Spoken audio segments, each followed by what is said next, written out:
بس چند منٹ، یہ کہہ کر اس نے فون بند کر دیا۔ جسپال نے فون سیٹ کو گھورا اور تانی کے پاس جا کر کال کے بارے میں بتایا۔ وہ فقط سر ہلا کر رہ گئی۔ ایسے ہی وقت میں 2 کیبن گاڑیاں وہاں آ کر رکی۔ ان میں سے تیزی کے ساتھ چند لوگ نکلے اور ایک دم سے چاروں جانب بھاگ اٹھے۔ جسپال نے ایک کو نشانہ بنا لیا، وہ سڑک پر گرا۔ تبھی دائیں جانب کمپاؤنڈ میں ایک دستی بم آ کر گرا، جس کے دھماکے سے کھڑکیاں تک لرز اٹھی۔ اس کے ساتھ ہی چند لوگ دیوار پار کر کے اندر آ گئے۔ تانی نے جیسے ہی ایک کو نشانہ بنایا، گولیوں کی بچھاڑ آ گئی۔ اگر تانی لمحے کے بھی آدھے وقت میں نیچے نہ جھکتی تو اس کا بدن چھلنی ہو جانا تھا۔ اسی وقت بائیں جانب سے ایک دستی بم اور آن گرا۔ اس کے ساتھ ہی کچھ بندے اندر آ گئے۔ انہیں یہ اچھی طرح معلوم ہو گیا تھا کہ جو بھی فائرنگ ہو رہی ہے اوپر چھت سے ہو رہی ہے۔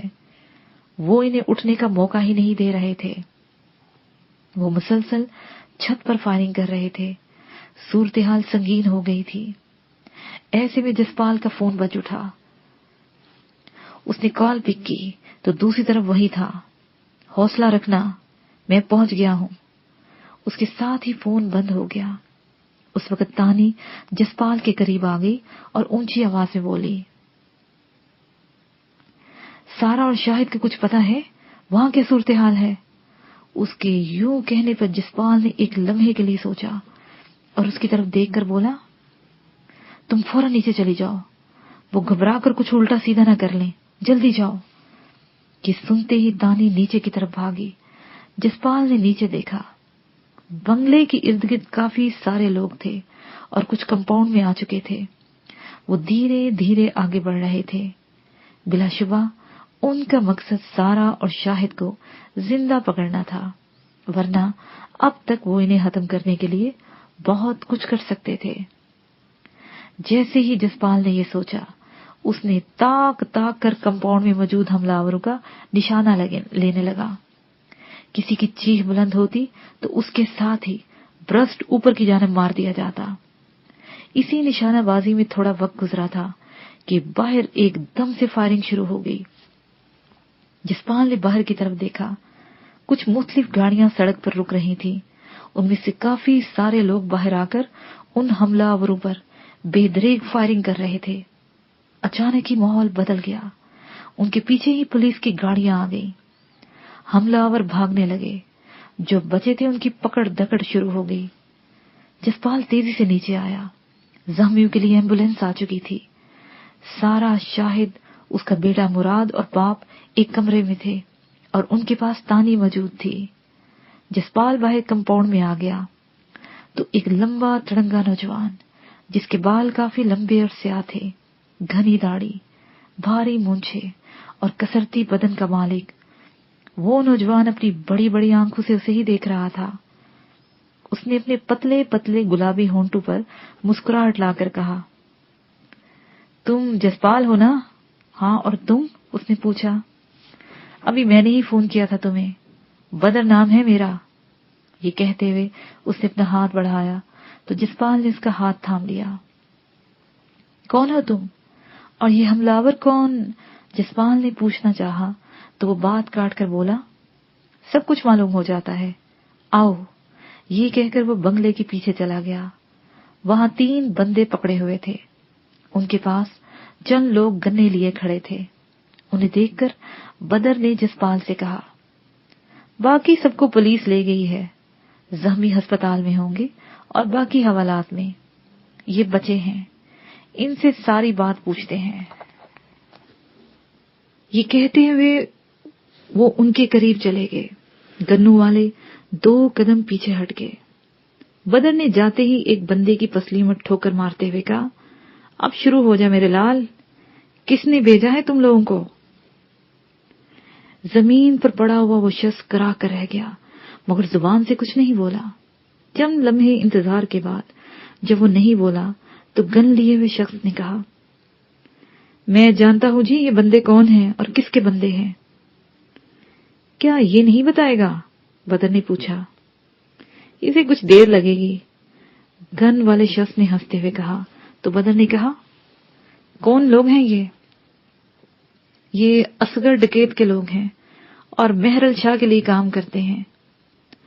یہ سن کر بدر نے زمین پر پڑے ہوئے ایک بندے کو اٹھا کر پوچھا کیوں بھائی، یہ درست کہہ رہا ہے یا غلط اطلاع دے رہا ہے؟ اس نے مسکراتے ہوئے کہا تو وہ پھر بھی خاموش رہا۔ بدر چند لمحے اسے دیکھتا رہا، پھر ایک دم سے اس نے بندے کو اٹھایا اور اسے فضا میں اچھالا۔ وہ اوپر سے جیسے ہی نیچے آیا، بدر نے اپنا گھٹنا آگے کر دیا، اس کی کمر گھٹنے پر آ کر لگی، کڑک کی آواز آئی اور اس کی ریڑھ کی ہڈی ٹوٹ گئی۔ اس کی کرب ناک کرا بلند ہوئی اور ساتھ ہی وہ بے دم ہو کے گھوما اور زمین پر جا پڑا۔ فوری طور پر اندازہ نہیں ہو پایا تھا کہ وہ مر گیا یا فقط بے ہوش ہوا ہو۔ بدر نے اس کی طرف نگاہیں گھما کر تیسرے کی جانب دیکھا تو وہ تیزی سے بولا ہاں، ہم اصغر ڈکیت کے لیے کام کرتے ہیں اور اس کا سرپرست مہرل شاہ ہے۔ اب چاہو تو مجھے گولی مار دو۔ مجھے جانتے ہو؟ بدر نے اس کی بات نظر انداز کرتے ہوئے اسی کی طرف دیکھ کر پوچھا۔ نہیں، مگر ایک ہی بندہ اصغر ڈکیت کا سامنا کر سکتا ہے اور وہ بدر چانڈیو ہے۔ کیا تم وہی ہو؟ اس نے غور سے بدر کی جانب دیکھ کر پوچھا۔ ہاں، جاؤ، اب بھاگ جاؤ۔ اصغر سے کہنا کہ اگر وہ مرد ہے نا تو میرا سامنا کرے، اور مہرل شاہ سے کہہ دے کہ اب اس کے دن گنے جا چکے ہیں، اور ان دونوں کی لاشیں بھی میرے پیغام کے ساتھ لے جا۔ یہ کہہ کر اس نے اپنا پسٹل نکالا، 2 فائروں میں سے زمین پر پڑے ہوئے بندے مار دیے اور پھر جسپال کی جانب دے کر بولا آؤ ذرا اندر کا حال معلوم کریں۔ وہ دونوں تیزی سے اندر گئے تو سبھی ڈرائنگ روم میں جمع ہو چکے تھے۔ انہیں دیکھ کر شاہد بڑبڑاتے ہوئے انداز میں بولا میں سوچ بھی نہیں سکتا تھا کہ مجھے ایسا بھیانک منظر دیکھنے کو ملے گا۔ اگر آپ سب ہماری مدد نہ کرتے تو اب تک ہماری لاشیں… یہ کہہ کر وہ جھرجھری لے کر خاموش ہو گیا۔ اس پر بدر نے اسے غور سے دیکھا اور گویا ہوا یہ تو اب ہونا ہے شاہد جی، یہ اس وقت تک چلے گا جب تک ہم نہ مر جائیں یا پھر وہ مہرل شاہ اور وہ پرسار رام کو نہ مار دیں۔ یہ بہت مشکل نہیں ہو جائے گا؟ اس نے خوفزدہ ہوتے ہوئے پوچھا۔ ہے تو صحیح، لیکن ناممکن نہیں ہے۔ ان لوگوں کو مارنا تھوڑی سی محنت کرنا ہوگی۔ بدر نے کہا تو تانی بولی کیسے ہوگا یہ سب؟ دیکھو، ہم اس وقت ایسی کوئی بات نہیں کریں گے۔ یہ کہہ کر بدر نے مراد اور اس کی طرف دیکھ کر کہا بزرگوں، آپ اسے ساتھ لے جا کر سو جائیں سکون سے، ہم ادھر ہیں۔ وہ سمجھ گیا اور مراد کو لے کر اندر کی جانب بڑھ گیا تو جسپال بولا اصل میں اب 2 ہی راستے ہیں اور ان میں سے ایک کو چننا ہوگا۔ ایک یہ کہ ہم اپنے آپ کو دشمنوں سے بچاتے رہیں، اور دوسرا دشمنوں کو ہی مار کر سکون سے زندگی گزاریں۔ تم ٹھیک کہتے ہو جسپال، لیکن سب سے بڑا ایک مسئلہ ہے۔ ہماری توجہ 2 طرف ہوگی، ایک طرف ہم انہیں بچائیں گے اور دوسری طرف دشمنوں پر وار کریں گے۔ تمہارے کہنے کا مطلب یہ ہے کہ پہلے انہیں کوئی محفوظ ٹھکانہ دیا جائے، پھر… جسپال نے اپنی بات ادھوری چھوڑ دی تو تانی نے کہا بالکل، بدر ٹھیک کہہ رہا ہے۔ سوچنے والی بات یہ ہے کہ وہ محفوظ ٹھکانہ کون سا ہو سکتا ہے؟ وہ بھی دیکھ لیتے ہیں، لیکن پہلے شاہد سے تو پوچھ لیں۔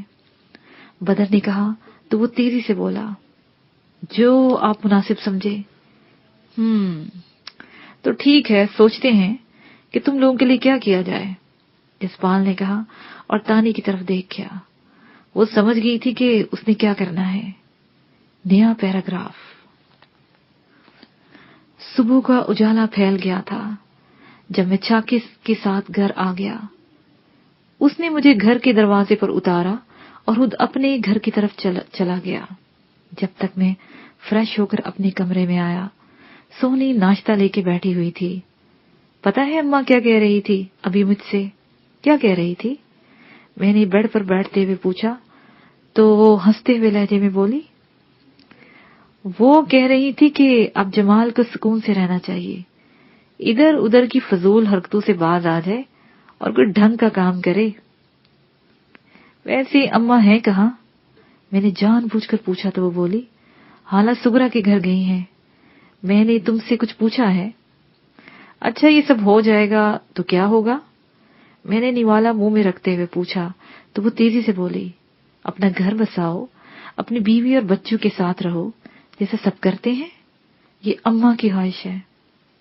ٹھیک ہے، سوچوں گا، میں نے ہولے سے کہا تو وہ تیز لہجے میں بولی، اب بھی سوچو گے؟ مطلب ابھی تک تم نے اس بارے میں سوچا ہی نہیں؟ تمہیں کچھ احساس ہے کہ نہیں؟ تم چائے تو بنا کر نہیں لائی ہو، اس کا احساس ہے تمہیں؟ جاؤ لے کر آؤ، پھر میں بتاتا ہوں۔ میں نے اس کی بات سنی انسنی کرتے ہوئے کہا تو غصے سے اٹھ کر وہ باہر چلی گئی۔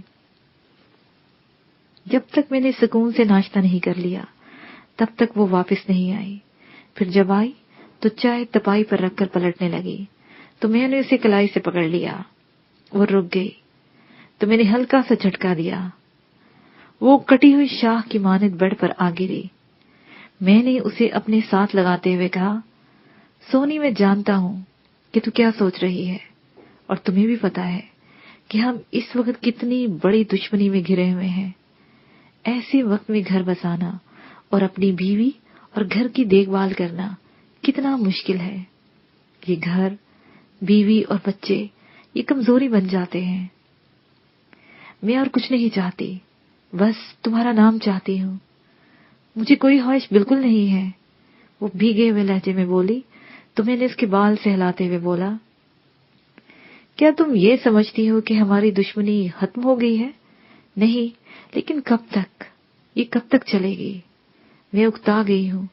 میں کہتی ہوں کہ یہ سب زمین جائیداد ان کے منہ پر مارو اور یہاں سے کسی گمنام جگہ پر جا کے رہتے ہیں۔ وہ مجھ سے الگ ہو کر تمتماتے ہوئے چہرے کے ساتھ بولی تو میں نے سمجھاتے ہوئے کہا، تم کیا سمجھتی ہو؟ وہاں ظالم لوگ نہیں ہوں گے، یہ معاشرہ اپنا دشمن آپ ہی بنا ہوا ہے۔ میں نے تم سے کہا نہیں تھا کہ یہ دنیا ایک جنگل ہے اور اس میں فقط طاقت کی حکومت ہے؟ میں نہیں جانتی کسی فلسفے کو اور نہ دنیا کو، میں بس تجھے چاہتی ہوں۔ وہ لاپرواہی سے بولی، تو بس پھر چاہتی چلی جاؤ، سمجھو یہی تیرا نصیب ہے۔ میں نے ہنستے ہوئے کہا تو وہ غصے میں اٹھ کر باہر چلی گئی۔ میں ناشتہ کر چکا تو باہر نیم کے درخت کے نیچے اکیلی بیٹھی ہوئی تھی۔ میں اس کے پاس جا کر اسی کے ساتھ چارپائی پہ بیٹھ گیا تو وہ سمٹ گئی۔ پھر لمحہ بعد بولی، جمال، یہ جرائم کی دنیا دلدل ہے، تم اس میں دھنستے چلے جاؤ گے، واپسی کا کوئی راستہ نہیں ملے گا تمہیں۔ پھر مجھے افسوس ہوا ہے سونی، تم مجھے مجرم سمجھتی ہو، میں تو اس راہ پر چل نکلا ہوں جس پر میرے دشمنوں نے مجھے ڈال دیا ہے۔ اب تو صرف زندگی اور موت کی جنگ ہے اور تم چاہتی ہو کہ میں یہ جنگ ہار جاؤں۔ چلو میں نہیں اٹھاتا ہتھیار، پھر اگر کسی نے مجھے مار دیا یا اپاہج کر دیا تو اس کی ذمہ دار تم ہوگی۔ میں نے جذباتی ہو کر کہا تو وہ تیزی سے بولی، یہی تو میں کہہ رہی ہوں کہ یہ خود پر مسلط کی ہوئی جنگ کو تم خود ہی ختم کرو گے۔ اسے دھیمے سے لہجے میں کہا تو میں نے اس کی بات کیے بنا اٹھ گیا۔ جس زندگی کی وہ بات کر رہی تھی وہ شاید اب میرے مقدر میں نہیں تھی۔